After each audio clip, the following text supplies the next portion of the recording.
All right, I'm here. Neon has just ended with Dana Jean Phoenix. How are you doing? I'm doing great. Thanks. How, How are you? I'm doing very well. How was the festival for you?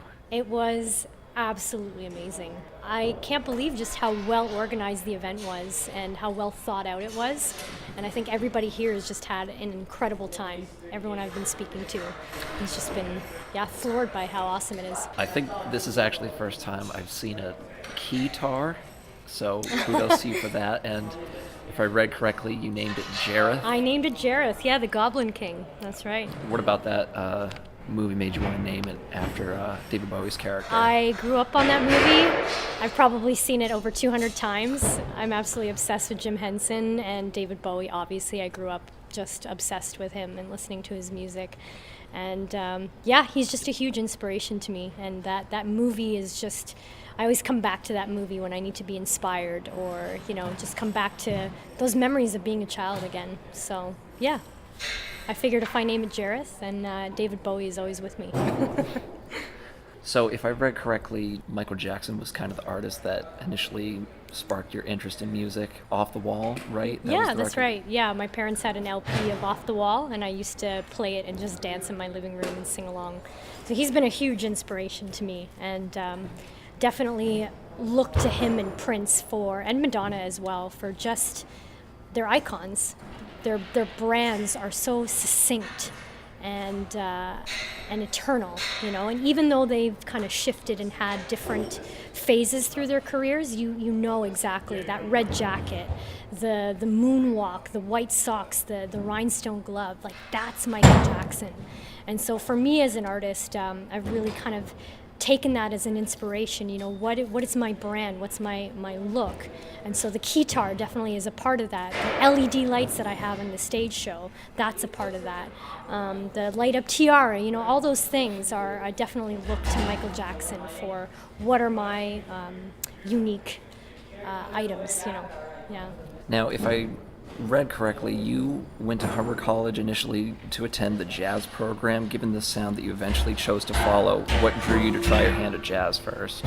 Yeah, I just wanted to kind of have the compositional background and the theory as well. I grew up listening to a lot of funk music and 80s music as well, and a lot of the lush chords as well that comes with that. I wanted to really immerse myself in. And then after attending Humber, you actually landed a spot as a backup singer for Julie Black while she was on tour. Yeah. What would you say was the most important thing you learned from that experience? I think from that experience, just go big or go home. I really had to learn that fight or flight mode. Because basically I was called to audition for her as a backup singer the day before our first show. And her manager was basically like, if you do well at this next show, you're coming on tour with us to the States. I was like, oh man. So I stayed up all night and I learned all my harmonies, all my lyrics, all my dance moves for an hour and a half show. It was a lot of material. And I just totally went into fight or flight mode and made it happen. And I think what I really learned from that experience was just the hustle and the grind that it really truly takes to be an artist, Julie was a huge inspiration for me. And then eventually you became a member of the new funk band, God Made Me Funky, and actually Fat Al's right over there. That's right, yeah. And he's helped you a lot with your solo project as well in terms of helping with the production of your music videos and your songs. Were you acquainted with him ahead of joining the band, or how did you two initially meet? Yeah, we met through working God Made Me Funky, and actually a mutual friend of ours, Andy Thompson, who played with God Made Me Funky, played with Julie Black. He introduced us. We met at a Q-Tip concert, actually.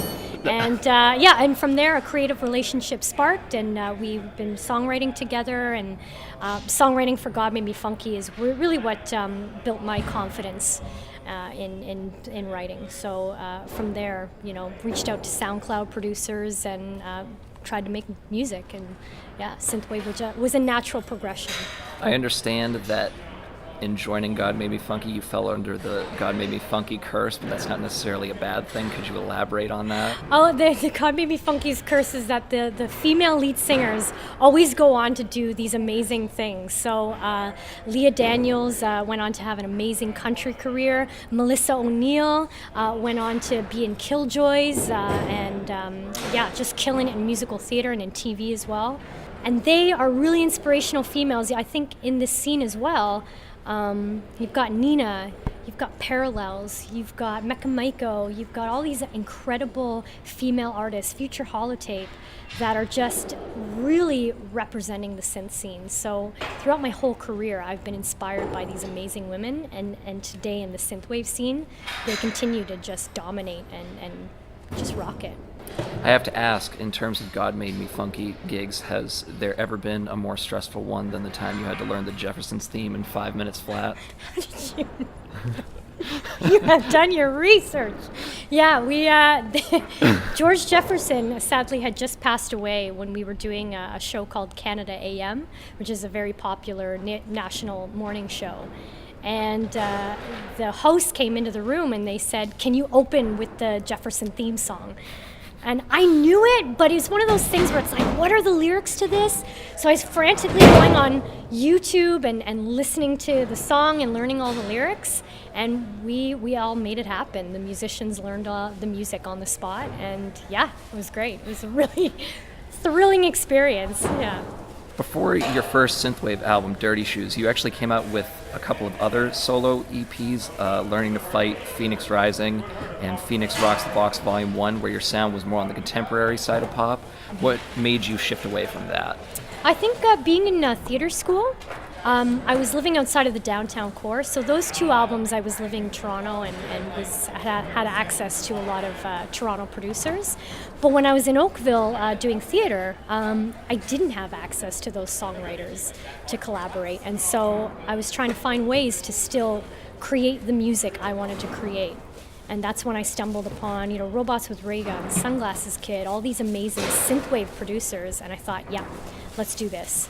And I reached out to some of them and said, hey, can we write a song together? And if you like it, we'll release it. And from there, it really just snowballed. And different producers, synthwave producers, started reaching out to me, and it was, really epic to collaborate with so many amazing producers from around the world. That being said, before you went into the synthwave, I saw that a video you did for one of the tracks off of Rocks the Vox, where you did a cover of Nicki Minaj's Starships, got shouted out by her and That's Perez right. Hilton for a contest. Were you like a fan of the blog, or was that just like you trying to put yourself out there? There was a Can You Sing competition, and I thought, let's put myself out there. Let's enter this competition, and they ended up getting, I think, second place in that competition. And Nicki Minaj shouted out the video, so that was a great way to sort of get my name out there a little bit more. And then started doing more kind of covers that I was producing online, and then really started to hone in and zone in on synthwave thereafter. In regards to your current act, is it true that your name is an homage not only to your mom, who played violin, but to your nana, Miss Jean Phoenix, who was also a singer? Yes. Wow, you're good.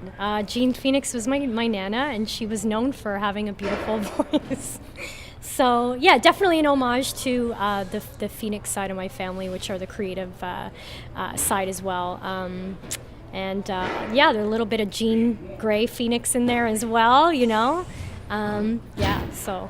Was she in any acts, or did she just do solo stuff? What did she did solo stuff. She sang in a lot of churches. On my other side, my grandmother, she was an amazing piano player.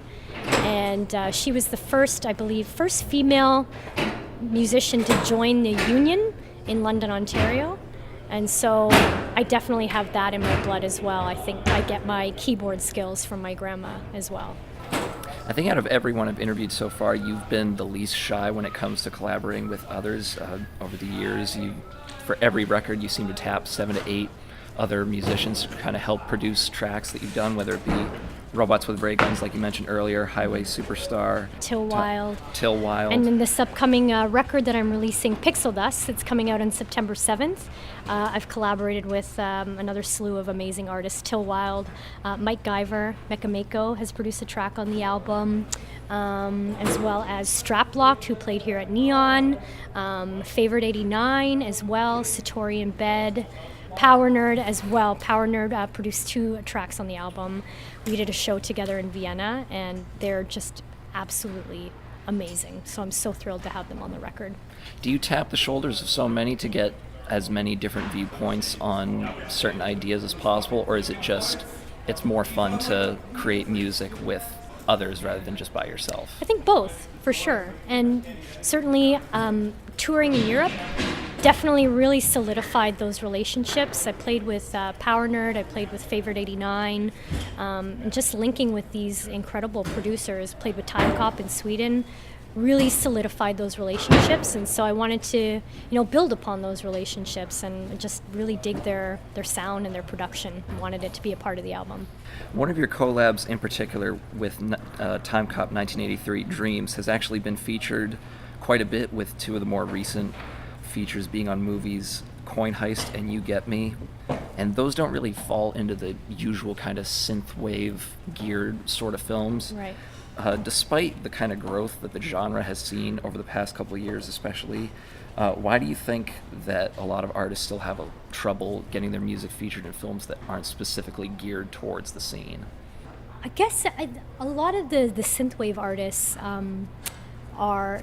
there's a very DIY spirit to the synthwave community, and you see a lot of people who are doing a lot of stuff on their own. They're booking their own shows, they're putting their set lists together, they're doing everything themselves, which is really awesome.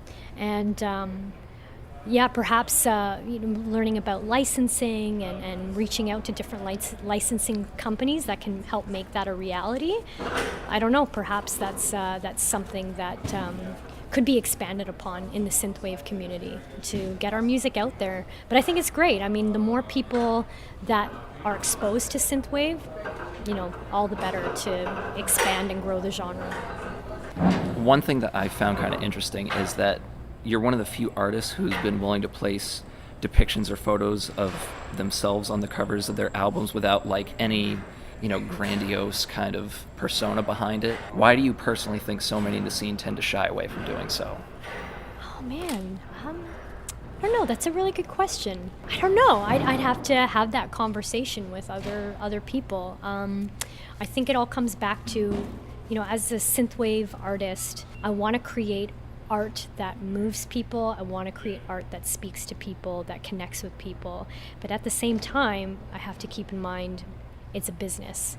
And coming back to sort of what's my brand?